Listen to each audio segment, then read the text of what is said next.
پنځه لامل صبر وکړه. پر صبر د ځان ښایسته کول د هوښیارو خلکو خوی ده.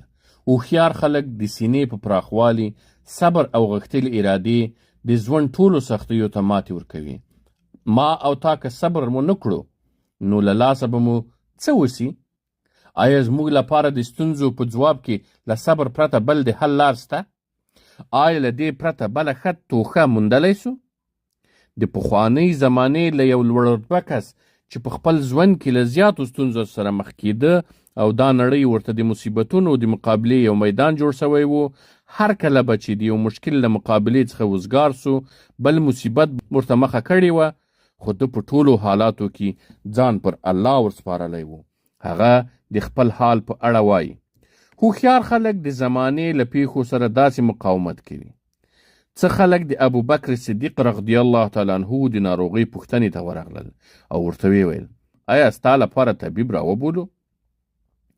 ابوبکر صدیق رضی الله تعالی عنه ورته ځواب ورکړ زه طبیب لیدلی یم. دوی ویل نو څه یې درته ویل؟ هغه ځواب ورکړ طبیب وویل چې زه د هر څه کوونکی یم. له نیکو خلکو څخه یو تن ناروغ سو. چا ورته ویل تا ته څه تکلیف دی او د څه شي له امله درد رسیږي؟ هغه په ځواب کې وویل تموت النفوس بأوصابها ولم يدري عوادها ما بها وما أنصفت مهجة تشتكي أذاها إلى غير أحبابها.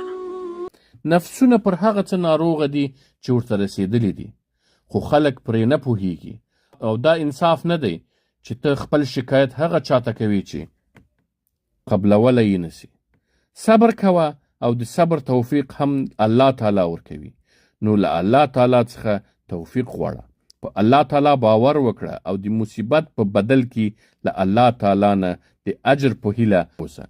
هر کله چې پر تا مصیبتونه راګڼ سي نو باور وکړه چې د الله تعالی مرسته او له مصیبتونو څخه وتل په صبر پورې تړاو لري او په هره سختۍ پسې اسانتیاوې وي. ما د پخوانیو مشرانو تاریخ لوستلی دی. د هغوی صبر د حیرانتیاوو وړ دی. په دوی به مصیبتونه د باران د څاڅکو په څېر را روانو، خو دوی به په مقابل کې پوره صبر کړی او په خپل صبر یې ټولو حادثو ته ماتې ورکړې وه.